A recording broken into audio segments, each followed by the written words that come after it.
आज आहे अतिशय शक्तिशाली आणि विशेष अशी सोमवती अमावस्या. कारण आजच्या दिवशी अनेक शुभयोगांचा सुंदर संयोग जोडून आला आहे. विशेष म्हणजे सर्वार्थ सिद्धियोग आणि अमृत सिद्धियोग यांचाही लाभ आजच्या सोमवती अमावस्येला मिळत असल्यामुळे या दिवसाचं महत्त्व आणखी वाढलं आहे. आज संध्याकाळी कापुरासोबत फक्त एक साधी वस्तू जाळली तर पितृदोष आणि 7 पिढ्यांचे दारिद्र्य कायमचे नाहीसे होते. त्यामुळे हा उपाय कोणत्या वेळेत करायचा, कोणती वस्तू वापरायची आणि करताना कोणत्या गोष्टींची काळजी घ्यायची हे सगळं जाणून घेणं खूप महत्त्वाचं आहे. आणि म्हणूनच हा व्हिडिओ शेवटपर्यंत नक्की पहा. नमस्कार प्रिय बंधू भगिनींनो, आज सोमवार 13 जुलै आणि आज आलेली आहे अत्यंत पवित्र अशी सोमवती अमावस्या. जेव्हा अमावस्या तिथी सोमवारी येते तेव्हा त्या दिवसाला सोमवती अमावस्या असं म्हटलं जातं. हिंदू धर्मात या दिवसाला विशेष महत्त्व दिलं जातं, कारण या दिवशी केलेलं स्नान, दान, जप, पूजा आणि सात्विक उपाय यांना विशेष पुण्यदायी मानलं जातं. या वर्षीची ही सोमवती अमावस्या अनेक भक्तांसाठी अत्यंत महत्त्वाची आहे. या दिवशी भगवान शिव, माता पार्वती, भगवान विष्णू आणि आपल्या पितरांचं श्रद्धेनं पूजन केलं जातं. तसेच पितरांच्या स्मरणार्थ तर्पण, दान आणि इतर धार्मिक कार्यही अनेक जण करतात. म्हणूनच हा दिवस भक्तिभावानं आणि श्रद्धेनं साजरा केला जातो. आता या दिवसाची वेळही नीट लक्षात ठेवा. अमावस्या तिथी आज म्हणजेच 13 जुलै रोजी सायंकाळी 6:50 सुरू होईल आणि 14 जुलै रोजी दुपारी 3:13 राहील. पण आज मी सांगत असलेला हा कापुराचा विशेष उपाय तुम्हाला आज सायंकाळी 7 वाजल्यापासून ते रात्री 11 वाजेपर्यंतच करायचा आहे. या वेळेत श्रद्धेनं केलेला हा उपाय विशेष फलदायी मानला जातो. त्यामुळे ही वेळ अजिबात चुकवू नका. ज्योतिषशास्त्राच्या दृष्टीनेही सोमवती अमावस्येला विशेष महत्त्व आहे. या दिवशी केलेली शिवपूजा, विष्णुपूजा, पितरांचं स्मरण आणि सात्विक उपाय यामुळे घरात सकारात्मक वातावरण निर्माण होतं अशी श्रद्धा आहे. अनेक जण या दिवशी उपवास करतात, पवित्र नदीत स्नान करतात, गरजूंना दान देतात आणि पितरांचा आशीर्वाद मिळावा म्हणून प्रार्थना करतात. आजच्या या शुभ दिवशी मी तुम्हाला एक अतिशय प्रभावी आणि सोपा उपाय सांगणार आहे. या उपायामध्ये तुम्हाला संध्याकाळी कापुरासोबत एक विशेष वस्तू जाळायची आहे. श्रद्धेने हा उपाय केल्याने पितृदोषाची तीव्रता कमी होण्यासाठी, घरातील नकारात्मक ऊर्जा दूर होण्यासाठी आणि घरात सुख शांतीचं वातावरण निर्माण होण्यासाठी हा उपाय अत्यंत लाभदायक मानला जातो. एवढंच नाही, या उपायामागचं कारण काय आहे, तो नेमका कसा करायचा, कोणती वस्तू वापरायची आणि करताना लोकांकडून होणारी एक महत्त्वाची चूक कोणती असते हेही पुढे आपण सविस्तर जाणून घेणार आहोत. त्यामुळे व्हिडिओ अजिबात स्किप करू नका. जर तुम्ही आपल्या चॅनलवर नवीन असाल तर चॅनल सबस्क्राईब करा आणि बेल आयकॉन दाबा, म्हणजे पुढे असेच धार्मिक आणि उपयुक्त व्हिडिओ सर्वात आधी तुम्हाला पाहायला मिळतील. तसेच व्हिडिओ आवडला तर त्याला एक लाईक करायला विसरू नका. आता सर्वात आधी या उपायाची योग्य वेळ पुन्हा एकदा लक्षात ठेवा. हा उपाय तुम्हाला आज म्हणजे सोमवती अमावस्येच्या दिवशी सायंकाळी 7 वाजल्यापासून ते रात्री 11 वाजेपर्यंत करायचा आहे. शक्य असेल तर तिन्ही सांजेच्या वेळेत म्हणजे सायंकाळी 7 ते 9 या दरम्यान हा उपाय केला तर अधिक उत्तम मानला जातो. मात्र त्या वेळेत शक्य नसेल तरी रात्री 11 वाजेपर्यंत श्रद्धेने हा उपाय करू शकता. आता मी तुम्हाला सांगणारा असलेला हा उपाय पूर्णपणे सात्विक आणि श्रद्धेने करण्याचा आहे. अनेक जण सोमवती अमावस्येच्या दिवशी घरातील नकारात्मकता दूर व्हावी, पितरांचे आशीर्वाद लाभावेत आणि घरात सुखशांती टिकून राहावी या भावनेने हा उपाय करतात. त्यामुळे हा उपाय करताना मन शांत ठेवा आणि पूर्ण श्रद्धेने करा. आपल्या शास्त्रांमध्ये प्रत्येक अमावस्येला पितरांचं स्मरण करण्याचं महत्त्व सांगितलं आहे. पण प्रत्येक वेळी ते सर्वांना शक्य होतच असं नाही. म्हणून निदान सोमवती अमावस्येच्या दिवशी तरी आपल्या पितरांचं स्मरण मनापासून जरूर करा. आता अनेकांच्या मनात प्रश्न येतो की पितरांचं स्मरण म्हणजे नेमकं काय करायचं. तर यासाठी फार मोठा विधी करण्याची गरज नाही. आज संध्याकाळी आपल्या पितरांची मनापासून आठवण करा, त्यांची नावं आठवत असतील तर त्यांचं स्मरण करा आणि त्यांच्याकडून आपल्या संपूर्ण कुटुंबासाठी आशीर्वाद मागा. यानंतर शक्य असेल तर पिंपळाच्या झाडाजवळ जाऊन एक दिवा लावा. मोहरीच्या तेलाचा दिवा लावला तर उत्तम, पण इतर कोणत्याही तेलाचा दिवा लावला तरी चालेल. पिंपळाच्या वृक्षाला आपल्या शास्त्रांमध्ये अत्यंत पवित्र स्थान दिलं आहे. म्हणून या दिवशी तिथे दिवा लावून पितरांचं स्मरण करणं शुभ मानलं जातं. जर तुमच्या घराजवळ पिंपळाचं झाड नसेल तर काळजी करू नका. अशा वेळी घरातच दक्षिण दिशेकडे तोंड करून एक दिवा लावा. दक्षिण दिशा पितरांची दिशा मानली जाते. त्यामुळे श्रद्धेने तिथे दिवा लावून त्यांचं स्मरण केलं तरी ते तेवढंच पुण्य मिळतं अशी धार्मिक श्रद्धा आहे. ही छोटी कृती करून झाल्यानंतर आता आपण मुख्य उपायाकडे वळूया. आजच्या उपायात कापुरासोबत अशी एक वस्तू वापरायची आहे जी या उपायाचा मुख्य भाग आहे. पण त्याआधी हा उपाय नेमका का करायचा हे समजून घेतलं तर त्यामागचं महत्त्व अधिक चांगलं लक्षात येईल. बघा, अनेक घरांमध्ये सतत काही ना काही कारणावरून वादविवाद होत राहतात. कधी नवरा बायकोंमध्ये मतभेद होतात, कधी आई वडील आणि मुलांमध्ये वाद होतात, तर कधी घरात सतत तणावाचं वातावरण निर्माण होतं. अशा वातावरणामुळे मनःशांतीही राहत नाही. यासोबतच काही घरांमध्ये सतत नकारात्मकता जाणवते. कितीही प्रयत्न केले तरी समाधान मिळत नाही, घरात प्रसन्नता टिकत नाही, असं अनेकांना वाटतं. अशा वेळी श्रद्धेने केलेले सात्विक उपाय मनालाही सकारात्मक ऊर्जा देतात. यामध्ये कापुराला विशेष महत्त्व दिलं जातं, कारण कापूर पूर्णपणे जळून जातो, त्याचा कोणताही अवशेष राहत नाही. याचाच एक आध्यात्मिक अर्थ असा सांगितला जातो की जसं कापूर पूर्णपणे जळून नष्ट होतो, तसंच आपल्या जीवनातील नकारात्मकतेचंही शालन व्हावं अशी भावना या उपायामागे असते. कापुराचा सुगंधही अत्यंत पवित्र मानला जातो. त्यामुळे देवघरात किंवा घरामध्ये कापूर प्रज्वलित केल्यावर वातावरण अधिक शुद्ध आणि प्रसन्न वाटतं. म्हणूनच अनेक धार्मिक विधींमध्ये कापुराचा वापर केला जातो. सोमवती अमावस्येच्या संध्याकाळी श्रद्धेने हा उपाय केल्याने घरात सकारात्मक वातावरण निर्माण व्हावं, पितरांची कृपा लाभावी आणि कुटुंबावर येणाऱ्या अडचणी दूर व्हाव्यात अशी प्रार्थना केली जाते. हा उपाय सुरू करण्यापूर्वी सर्वप्रथम हातपाय स्वच्छ धुवून घ्या. त्यानंतर देवघरात दिवा लावा. धूप, अगरबत्ती किंवा उदबत्ती लावून देवांचं मनापासून स्मरण करा. शक्य असेल तर घराचं मुख्य दार आणि काही खिडक्या थोड्या वेळासाठी उघड्या ठेवा. त्यानंतर शांत मनाने या उपायाला सुरुवात करा. हा उपाय करण्यासाठी तुम्हाला एक पाण्याचा नारळ लागेल, म्हणजे ज्यामध्ये पाणी असेल असा पूर्ण नारळ घ्यायचा आहे. त्यासोबत 7 भीमसेनी कापुराच्या वड्या घ्यायच्या आहेत. भीमसेनी कापूर नसेल तर साधा कापूर वापरला तरी चालेल. आता हा नारळ देवघरासमोर ठेवा. तुम्ही तो हातात धरू शकता किंवा एखादा ताम्हणात ठेवू शकता. त्यानंतर त्या नारळावर एक कापूर वडी ठेवून ती प्रज्वलित करा. कापूर पेटवल्यानंतर मन शांत ठेवून श्री स्वामी समर्थ, श्री स्वामी समर्थ या मंत्राचा जप करा. किंवा तुमची भगवान शिवांवर विशेष श्रद्धा असेल तर ओम नमः शिवाय या मंत्राचाही जप करू शकता. एक कापूरवडी पूर्ण जळून येत आली की त्यावर दुसरी ठेवा, दुसरी संपत आली की तिसरी. अशाच प्रकारे एका मागोमाग 7ही कापूरवड्या त्या नारळावर प्रज्वलित करायच्या आहेत. हा संपूर्ण उपाय घाई न करता शांतपणे आणि श्रद्धेनं पूर्ण करा. लक्षात ठेवा, या उपायामध्ये सर्वात महत्त्वाची गोष्ट म्हणजे मनातील श्रद्धा. केवळ विधी पूर्ण करण्यापेक्षा देवाचं आणि आपल्या पितरांचा मनापासून स्मरण करणं अधिक महत्त्वाचं आहे. 7ही कापूरवड्या जळून झाल्यानंतर तो नारळ तसाच देवघरासमोर ठेवून द्या. आता इथे एक गोष्ट अनेक जण विचारतात, जर या नारळाला तडा गेला किंवा तो फुटला तर त्याचा अर्थ काय समजायचा? धार्मिक श्रद्धेनुसार जर नारळाला तडा गेला असेल तर घरात असलेली काही नकारात्मकता त्या नारळाने शोषून घेतली अशी भावना व्यक्त केली जाते. अशा वेळी दुसऱ्या दिवशी तो नारळ निर्माल्यामध्ये विसर्जित करा किंवा एखाद्या स्वच्छ ठिकाणी खड्डा करून जमिनीत पुरून टाका. मात्र तो नारळ खाऊ नका. आणि जर नारळाला काहीही झालं नाही, तो व्यवस्थित राहिला तर तो स्वच्छ कापडात किंवा पिशवीत बांधून सुरक्षित ठेवा. पुढील अमावस्येला पुन्हा त्याच नारळावर अशाच प्रकारे कापूर प्रज्वलित करून हा उपाय करू शकता. बघा, हा उपाय केवळ एक धार्मिक कृती नाही, तर आपल्या घरात सकारात्मक वातावरण निर्माण व्हावं, देवांची आणि पितरांची कृपा लाभावी आणि मनाला समाधान मिळावं या भावनेनं तो केला जातो. यासोबतच यामागे आणखी एक आध्यात्मिक कारण सांगितलं जातं. नारळ अतिशय पवित्र मानला जातो आणि कापुराचा सुगंधही दैवी मानला जातो. त्यामुळे या दोन्हींचा एकत्रित वापर करून केलेला हा उपाय अनेक भक्त श्रद्धेनं करतात. पण हा उपाय करताना एक छोटी गोष्ट लक्षात ठेवणं खूप गरजेचं आहे. नारळ हातात धरताना त्याची शेंडी देवांच्या दिशेनं राहील याची काळजी घ्या. ही साधी गोष्ट असली तरी अनेक जण नकळत इथे चूक करतात.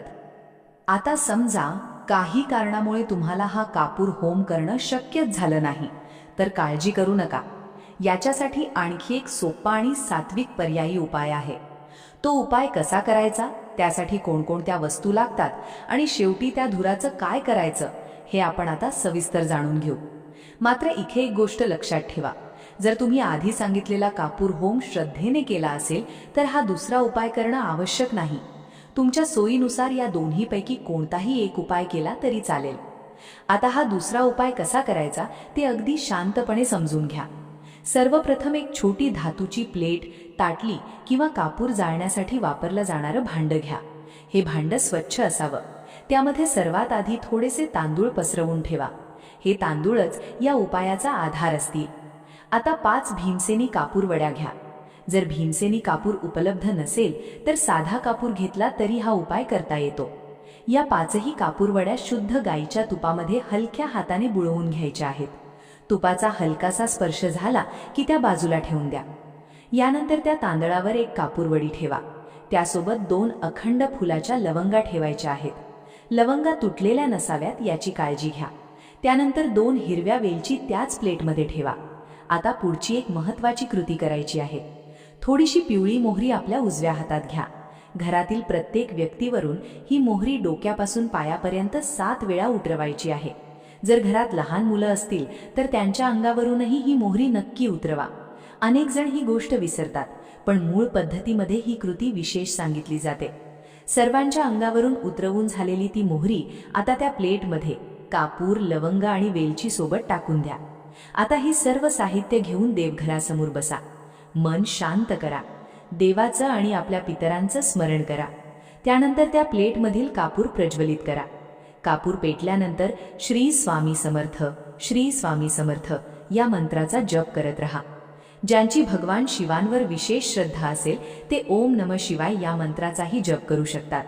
पहिली कापूरवडी जळून संपत आली की दुसरी ठेवा. दुसरी संपली की तिसरी. अशाच प्रकारे एका मागोमाग 5ही कापूरवड्या प्रज्वलित करत हा उपाय पूर्ण करायचा आहे. प्रत्येक वेळी घाई न करता शांतपणे मंत्रजप सुरू ठेवायचा आहे. लक्षात ठेवा, हा उपाय करताना तुमच्या मनात श्रद्धा आणि सकारात्मक भावना असणं सर्वात महत्त्वाचं आहे. मन दुसरीकडे न ठेवता पूर्ण भावनेने हा उपाय करा. आता 5वी आणि शेवटची कापूरवडी पेटवल्यानंतर एक विशेष गोष्ट करायची आहे. ते भांडं सावधपणे हातात घ्या आणि त्यातून निघणारा धूर संपूर्ण घरात फिरवा.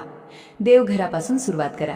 त्यानंतर हॉल, स्वयंपाकघर, प्रत्येक खोली आणि शेवटी मुख्य प्रवेशद्वारापर्यंत हा धूर घेऊन जा. घराच्या प्रत्येक कोपऱ्यात हा धूर पोहोचेल याची काळजी घ्या, कारण या उपायामध्ये धुरालाही विशेष महत्त्व दिलं जातं. त्यानंतर ते भांडं काही वेळासाठी घराच्या मुख्य उंबरठ्याजवळ ठेवून द्या. कापूर पूर्णपणे जळून शांत होईपर्यंत ते तसेच राहू द्या. सगळं शांत झाल्यानंतर त्या प्लेटमध्ये जे काही उरलेलं असेल, म्हणजे तांदूळ, मोहरी, लवंग, वेलची किंवा इतर वस्तू, त्या सर्व एकत्र करून निर्माल्यामध्ये विसर्जित करा. ती प्लेट मात्र स्वच्छ धुवून पुन्हा नेहमीप्रमाणे वापरू शकता. बघा, हा उपाय दिसायला अगदी साधा आहे, पण अनेक भक्त सोमवती अमावस्येच्या दिवशी श्रद्धेने हा उपाय करतात. या दिवशी कापूर, तूप आणि सुगंधी वस्तूंचा वापर करून देवाचं स्मरण केल्याने घरात प्रसन्न वातावरण निर्माण होतं अशी धार्मिक श्रद्धा आहे. यासोबतच या उपायामध्ये वापरलेली लवंग, वेलची आणि मोहरी यांनाही धार्मिक दृष्टिकोनातून विशेष महत्त्व दिलं जातं. म्हणूनच या सर्व वस्तू एकत्र करून हा उपाय करण्याची पद्धत सांगितली जाते. पण बघा, आजच्या सोमवती अमावस्येच्या दिवशी फक्त एवढंच करणं पुरेसं नाही. या दिवशी आणखी एक असं धार्मिक कार्य सांगितलं गेलं आहे ज्याचं पुण्य अत्यंत मोठं मानलं जातं. अनेक लोक कापुराचा उपाय करतात, पूजा करतात, पण ही एक गोष्ट मात्र नकळत राहून जाते. ती म्हणजे दीपदान. आता बघा, सोमवती अमावस्येच्या दिवशी दीपदानाचं महत्त्व इतकं का सांगितलं जातं हा प्रश्न अनेकांच्या मनात येतो. कारण या दिवशी केलेलं दीपदान हे केवळ एक धार्मिक कर्म नसून ते श्रद्धा, सेवा आणि भक्तीचं प्रतीक मानलं जातं. म्हणूनच अनेक भक्त या दिवशी आपल्या क्षमतेनुसार दीपदान करण्याचा प्रयत्न करतात. शक्य असेल तर आज 33 दिव्यांचं दीपदान नक्की करा. कणकेचे छोटे छोटे दिवे तयार करा. प्रत्येक दिव्यामध्ये कापसाची वात ठेवा. शक्य असल्यास दुहेरी लांब वात वापरा आणि त्यामध्ये तूप किंवा तेल घालून ते दिवे प्रज्वलित करा. हे दिवे तुम्ही आपल्या देवघरासमोर लावू शकता किंवा घराजवळ एखादं मंदिर असेल, नदी काठ असेल किंवा एखादं पवित्र स्थान असेल तर तिथेही श्रद्धेने दीपदान करू शकता. मुख्य गोष्ट म्हणजे हे दीपदान पूर्ण भक्तिभावाने आणि मनापासून व्हायला हवं. पण बघा, प्रत्येकालाच 33 दिवे तयार करणं किंवा प्रज्वलित करणं शक्य होतं असं नाही. काही जण नोकरीमुळे बाहेर असतात, काहींना वेळेची अडचण असते, तर काहींच्या घरी तेवढी व्यवस्था नसते. अशा वेळी निराश होण्याचं काहीही कारण नाही. जर 33 दिवे लावणं शक्य नसेल तर 5 दिव्यांचं दीपदान श्रद्धेने केलं तरी तेही शुभ मानलं जातं. आता हे 5 दिवे कुठे लावायचे ते पुन्हा एकदा नीट लक्षात ठेवा. पहिला दिवा आपल्या देवघरात लावा. देवांच्या चरणी प्रार्थना करा आणि संपूर्ण कुटुंबाच्या सुखशांतीसाठी आशीर्वाद मागा. दुसरा दिवा घराच्या दक्षिण दिशेला लावा.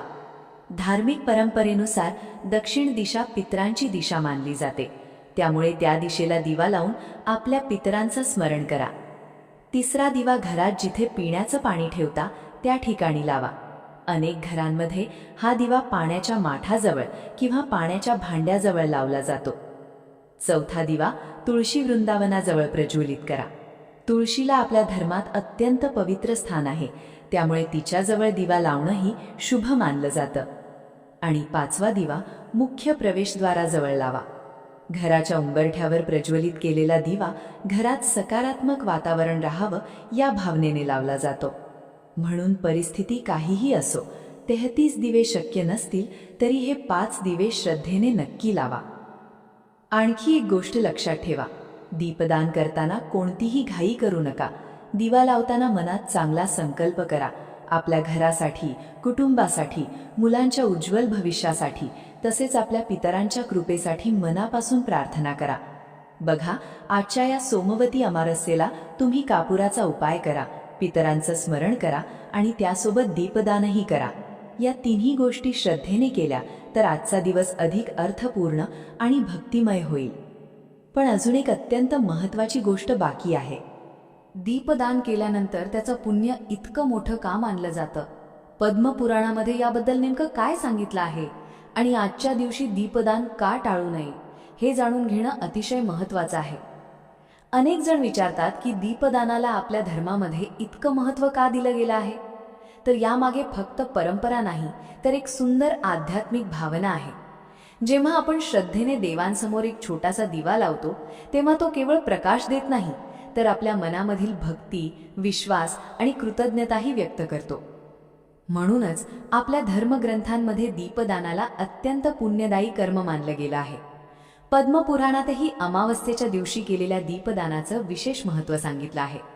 श्रद्धेने केलेल्या दीपदानामुळे यज्ञासमान पुण्य प्राप्त होतं आणि विविध तीर्थक्षेत्रांच्या दर्शना इतकं पुण्य लाभतं, अशी धार्मिक श्रद्धा आहे. म्हणूनच अनेक भक्त या दिवशी आवर्जून दीपदान करतात. असंही सांगितलं जातं की या पृथ्वीवर मनुष्य जन्म लाभला असेल तर आपल्या आयुष्यात वेळोवेळी दीपदान जरूर करावं. कारण दीपदान म्हणजे फक्त दिवा लावणं नव्हे, तर अंधारातून प्रकाशाकडे जाण्याचा एक पवित्र संकल्प आहे. म्हणून आजची ही सोमवती अमावस्या कोणत्याही परिस्थितीत विनाकारण जाऊ देऊ नका. शक्य असेल तर सायंकाळी 7 ते रात्री 11 या वेळेत मी सांगितलेला कापुराचा कोणताही एक उपाय श्रद्धेने करा. त्यापूर्वी किंवा त्यानंतर आपल्या पितरांचं मनापासून स्मरण करा. शक्य असेल तर पिंपळाजवळ किंवा घरात दक्षिण दिशेला दिवा लावा आणि वेळ मिळाला तर दीपदानही नक्की करा. बघा, प्रत्येक गोष्ट मनापासून आणि श्रद्धेने करणं सर्वात महत्त्वाचं आहे. कोणताही उपाय केवळ घाईघाईने किंवा औपचारिकता म्हणून करू नका. शांत मनाने देवाचं स्मरण करा, स्वामींचा नामजप करा आणि आपल्या कुटुंबाच्या सुखशांतीसाठी प्रार्थना करा. मला पूर्ण विश्वास आहे की आजच्या या पवित्र सोमवती अमावस्येच्या दिवशी तुम्ही भक्तिभावाने केलेली सेवा आणि प्रार्थना स्वामींच्या चरणी नक्की पोहोचेल. स्वामी समर्थ महाराजांची कृपा तुमच्यावर आणि तुमच्या संपूर्ण कुटुंबावर सदैव राहो. भगवान शिवांचा आशीर्वाद लाभो. आपल्या पितरांची कृपादृष्टी तुमच्या घरावर कायम राहो आणि तुमच्या घरात सुख, शांती, समाधान, आरोग्य आणि भरभराट सदैव नांदो, हीच मनापासून प्रार्थना. जर आजच्या व्हिडिओमधून तुम्हाला उपयुक्त माहिती मिळाली असेल तर व्हिडिओला एक लाईक नक्की करा. तुमच्या नातेवाईकांपर्यंत, मित्रपरिवारापर्यंत आणि इतर भक्तांपर्यंत हा व्हिडिओ शेअर करा, जेणेकरून त्यांनाही आजच्या सोमवती अमावस्येचं महत्त्व आणि हे सात्विक उपाय समजू शकतील. तसेच आज तुम्ही यापैकी कोणता उपाय करणार आहात किंवा तुम्ही दर अमावस्येला कोणती सेवा करता हे आम्हाला कमेंटमध्ये नक्की सांगा. तुमचा अनुभव इतर भक्तांनाही प्रेरणा देऊ शकतो. आणि जर तुम्ही आपल्या चॅनलवर नवीन असाल तर चॅनल सबस्क्राईब करा आणि बेल आयकॉन दाबा, म्हणजे पुढे असेच धार्मिक, भक्तिमय आणि उपयुक्त व्हिडिओ सर्वात आधी तुम्हाला पाहायला मिळतील. चला तर मग पुन्हा भेटू अशाच एका नवीन भक्तिमय व्हिडिओमध्ये. तोपर्यंत सर्वांना श्री स्वामी समर्थ.